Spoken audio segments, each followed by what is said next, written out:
Hello दोस्तों, welcome to my YouTube channel. तो आज जिस मूवी के बारे में हम बात करने जा रहे हैं उस मूवी का नाम है कमिटमेंट। तो चलिए यार शुरू करते हैं बिना किसी बकवास के इस फिल्म की कहानी। तो कहानी की शुरुआत होती है इस बंदे से। ये नॉर्थ कोरिया का स्पाई है, यानी कि जासूस है, जो इस वक्त साउथ कोरिया में है। और ये बंदे भी नॉर्थ कोरिया की जासूस है। ये वापस अपने घर जाने की बात इस औरत से कर रहा है और ये इस औरत से मिलकर बाहर आ जाता है। बाहर इस बंदे को साउथ कोरिया की पुलिस घेर लेती है। पुलिस ऑफिसर का कहना है कि तुम्हें तुम्हारे देश वाले छोड़ चुके हैं, उन्होंने ही तुम्हारे बारे में हमें खबर दी है, अपने आप को सरेंडर कर दो। ये बंदा अपनी जेब में हाथ डालता है। पुलिस वालों को लगता है कि वो गोली चलाने वाला है, इसलिए वो उससे पहले उसे गोली मार देते हैं। ये अपने परिवार की फ़ोटो आखिरी बार देख रहा था। कहानी आगे बढ़ती है। ये फोर्स लेवर कैंप है और ये बंदा है कॉलोन मून, जो मिलिट्री कर्नल है। और ये दोनों मरने वाले जासूस के बच्चे हैं, हाई हिन और मियोंग हूँ। इस कर्नल ने ही इनके बाप को जासूसी के लिए साउथ कोरिया भेजा था। कर्नल इस लड़के को अपने ऑफिस में लेकर आता है और ये बंदा वो काम पूरा करने को बोलता है जो इसका बाप नहीं कर पाया। ये लड़के को जासूस बनाकर साउथ कोरिया भेजना चाहता है। लड़के के पास कोई ऑप्शन नहीं है। अगर मियोंग जासूस नहीं बना तो वो और उसकी बहन की जान खतरे में हमेशा रहेगी। कहानी अब 2 साल आगे साउथ कोरिया में है। ये बंदा इस बंदे को गोली मार देता है और यहाँ लिफ्ट में इस बंदे को। ये दोनों नॉर्थ कोरिया के जासूस थे और जिसने इन्हें मारा है ये एक प्रोफेशनल किलर है जिसे सेक्शन 35 ने हायर किया है। और आगे मर्डर लोकेशन पर 2 ऑफिसर आए हैं। ये है यून जी मून, जो अपने सीनियर ऑफिसर को बता रहा है ये सब पॉलिटिक्स है, मरने वाले स्लीपर सेल थे। जब किसी देश में आतंक फैलाना हो तो इन्हें कॉन्टैक्ट किया जाता है, इन्हीं को स्लीपर सेल कहते हैं। और आगे 2 साल की ट्रेनिंग के बाद मियोंग साउथ कोरिया आ गया है। यहाँ मियोंग अपना नाम चेंज कर चुका है, उसका नाम अब डाई हू है। और ये दोनों पति पत्नी इसे अडॉप्ट कर रहे हैं। अडॉप्ट करने के बाद कार में हमें पता चलता है कि असल में ये दोनों भी नॉर्थ कोरिया के जासूस है, मगर साउथ कोरिया में साउथ कोरिया की सिटीजनशिप लेकर ये लोग यहाँ रह रहे हैं। ये दोनों डाई हू को अपने साथ रखेंगे ताकि किसी को शक ना हो कि ये बंदा यहाँ पर मिशन पर आया है। आगे ये लोग डाई हू को घर ले आते हैं और ऊपर वाला कमरा उसे रहने के लिए दे देते हैं। नीचे ये दोनों किसी पैकेट की बात कर रहे हैं। वो किस चीज़ की पैकेट की बात कर रहे हैं ये हम आगे देखेंगे। रात को डाई हू इन लोगों के साथ डिनर कर रहा है। डाई हू बताता है कि उसकी ट्रेनिंग यूनिट 8 में हुई है। ये यूनिट 8 का बंदा है और साउथ कोरिया में यूनिट 8 और सेक्शन 35 की जंग चल रही है। डाई हू को स्कूल में डाला गया है ताकि सब कुछ रियल लगे। आगे डाई हू स्कूल में आ चुका है। वो यहाँ पीछे इस लड़की के साथ बैठा है। क्लास ख़त्म होने के बाद कुछ बदमाश लड़के इस लड़की को परेशान करते हैं। इस लड़की का नाम ली हाई हीन है, जो कि डाई हू की बहन का नाम भी है। ये लड़के डाई हू को भी परेशान करते हैं और बाहर आकर डाई हू को मारते हैं और उसका पर्स छीन लेते हैं। तभी वहाँ टीचर आ जाता है और ये लड़के वहाँ से चले जाते हैं। डाई हू हाई हीन को देखता है, जो डांस क्लास के बाहर खड़ी है। ये डांसर बनना चाहती है। डाई हू इस लड़की को पसंद करता है क्योंकि इसके अंदर ये अपनी छोटी बहन को देखता है और इन दोनों का नाम भी सेम है। और आगे हम इस बंदे को देखते हैं। इसे कोई मारने आया है।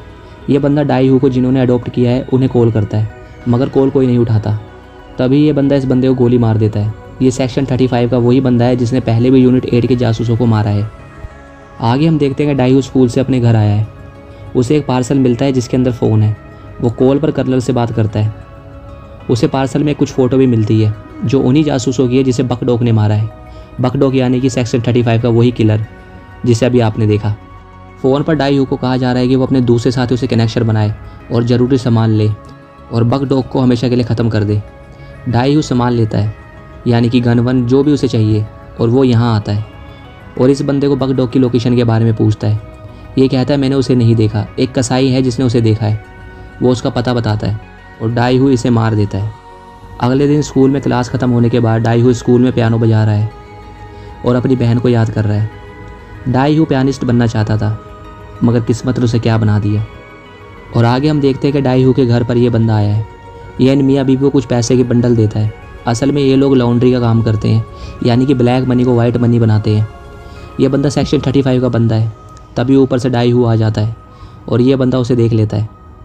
यहाँ डाई हू उस कसाई के पास आया है जिसने बकडॉक को देखा है। यह बंदा डाई हू को बकडॉक की कार का नंबर देता है। इसे इतना ही पता है, डाई हू इसे भी मार देता है। और आगे डाई हू बकडॉक की कार का पीछा कर रहा है और वो कार पे गोली चलाता है। कार का बैलेंस बिगड़ता है और कार सीधा रोड पे पड़े ड्रम्स के बीच टकराती है। लोग इकट्ठे हो जाते हैं। डाई हू लोगों की वजह से बकडॉक को मार नहीं पाता, मगर अपनी शक्ल बकडॉक को दिखा देता है। यहाँ जी मून CCTV फुटेज देख रहा है जिसमें डाई हू की बाइक का नंबर आ चुका है। वो अपने साथियों को बाइक का पता लगाने के लिए बोलता है। और आगे स्कूल में ये बदमाश लड़के हाई हिन को परेशान कर रहे हैं। डाई हु इन्हें कूट देता है। उसके बाद कई दिनों तक हाई हिन स्कूल नहीं आती और एक दिन वो डाई हु से मिलने आती है। वो डाई हु को ड्रेस गिफ्ट करती है और कहती है कि मैंने स्कूल छोड़ दिया है क्योंकि मुझे जॉब मिल गई है। और वो डाई हु से हेल्प मांगती है और उसे यहाँ लेकर आती है। ये डांस एकेडमी है और यहाँ हाई हिन ज्वाइन करना चाहती है, मगर उसका कोई परिवार नहीं है। वो डाई हु को अपना बड़ा भाई बनाकर लाई है और वो क्लास ज्वाइन कर लेती है। आगे बकडॉग कुछ फ़ोटो देख रहा है जिसमें डाई हु को जिन्होंने अडॉप्ट किया है वो किसी से मिल रहे हैं और बकडॉग को पता चल जाता है कि नॉर्थ कोरिया के जासूस हैं। वो फार्मेसी में आकर इस औरत को पैकेज के बारे में पूछता है। ये कहती है कि पैकेज घर के लॉकर में है और उसके बाद बकडॉग इसे गोली मार देता है और घर में आकर इसके पति को भी गोली मार देता है। उसे पैकेज और पैसे दोनों ही मिल जाते हैं। वो अपने साथियों को पैसे और पैकेज लेकर वहाँ से भेज देता है और ख़ुद उसी घर में रुक जाता है। डाई हु के वेट में डाई हु घर आता है और इन दोनों की लड़ाई होती है। डाई हु बकडॉग को जान से मार देता है और घर में आग लगाकर चला जाता है। अगली सुबह यू जी मून अपने साथियों के साथ यहाँ आता है।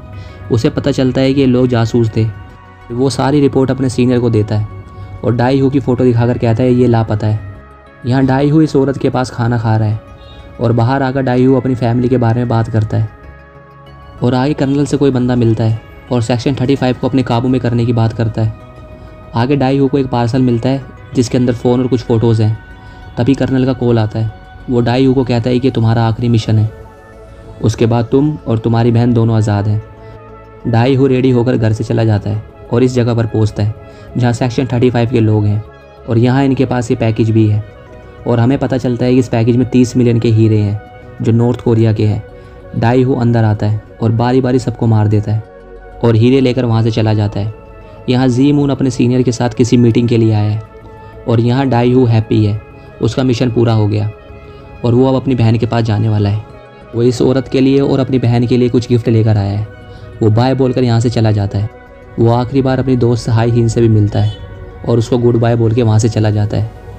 और यहाँ पर हम इस बंदे को देखते हैं जो बोट में डाई हु को उसके घर पहुँचाएगा। दूसरी तरफ यहाँ इन लोगों की मीटिंग हो रही है। ये नॉर्थ कोरिया के लोग हैं जो यूनिट 8 के सारे अपने जासूसों को इनके हवाले करना चाहते हैं ताकि इनके रिश्ते साफ़ हो सके। यहाँ सारा खेल राजनीति का है। वो अपने एजेंट की फ़ाइल साउथ कोरिया को हैंड ओवर कर देते हैं। यहाँ जी मून को यूनिट 8 के लोगों को पकड़ने का ऑर्डर मिलता है। यहाँ डाई हु बोट में घर जाने की तैयारी में है। तभी ये बंदा डाई हु के पेट में चाकू मारता है और कहता है कि जासूस कभी घर नहीं जाते। डाई हु को उसके ही लोग मरवाना चाहते हैं। डाई हु इस बंदे को मारकर पानी में फेंक देता है और दूसरी तरफ पुलिस वाले यूनिट 8 के लोगों को अरेस्ट कर रहे हैं। और यहाँ जी मून इस औरत को पकड़ने आया है। पीछे डाई हु खड़ा है। ये औरत डाई हु को इशारे से भागने को बोलती है, मगर जी मून डाई हु को देख लेता है और उसके पीछे चला जाता है। और यहाँ पुलिस वाले इस औरत को गोली मार देते हैं। दूसरी तरफ डाई हु जी मून को उसकी गन फेंकने को बोलता है। जी मून उसे सरेंडर करने को बोलता है और उसको बताता है कि तुम्हारे ही लोगों ने तुम्हारी खबर दी है। डाई हु बिना कुछ कहे वहाँ से चला जाता है। डाई हु हाई हिन के घर पहुँचता है। उसके पेट में चाकू लगाए। हाई हिन उसको अपने कमरे में लिटा देती है। यहाँ कर्नल को उसके ही लोग कूट रहे हैं। वो डाई हु के बारे में पूछ रहे हैं। कर्नल का कहना है कि मुझे साउथ कोरिया भेज दो, मैंने ही उसे वहाँ भेजा था, मैं उसे पकड़ूंगा और 30 मिलियन के हीरे वापस लेकर आऊँगा। दूसरी तरफ हाई हिन मार्केट में सामान लेने आई है। यहाँ ये बंदा भी है जो शॉपकीपर से डाई हु और हाई हिन के बारे में पूछ रहा है। तभी उसे हाई हिन दिखती है। वो डाई हु के बारे में पूछता है, मगर हाई हिन झूठ बोल देती है। ये अपना कार्ड हाई हिन को देकर चला जाता है। एयरपोर्ट पर कर्नल डाई हु की बहन को लेकर साउथ कोरिया में आ गया है और वो डाई हु को कॉल करता है। वो डाई हु को हीरे पार्किंग लॉट में लाने को बोलता है और उसकी बहन को ले जाने को बोलता है। डाई हु अगली सुबह एक चिट्ठी हाई हिन के नाम छोड़कर वहाँ से चला जाता है। हाई हिन को लगता है कि डाई हु की जान खतरे में है। वो जी मून को कॉल कर डाई हु के बारे में बता देती है। जी मून अपनी टीम लेकर पार्किंग लॉट में आ जाता है। यहाँ डाई हु कर्नल से डील करने लगता है। डाई हु के पीछे कर्नल का बंदा खड़ा है जो हीरे मिलते के साथ ही डाई हु को गोली मार देगा, मगर हीरे मिलने से पहले ही जी मून का बंदा कर्नल और उसके साथी पर गोली चलाता है। डाई हु कर्नल को कूटता है। कर्नल का साथी हाई हिन को कार में लेकर जाने लगता है। डाई हु कार के पीछे भागता है। सामने जी हुन खड़ा है जो कार पे गोली चलाता है। डाई हु की बहन अब पुलिस के साथ है। डाई हु वहाँ से भाग जाता है। यहाँ डाई हु को कर्नल का कॉल आता है। वो फिर से डाई हु को हीरे लाने को बोलता है। इस बार उसके पास डाई हु की दोस्त है। डाई हु मान जाता है। डाई हु जी मून को कॉल करता है और अपनी बहन से बात करता है।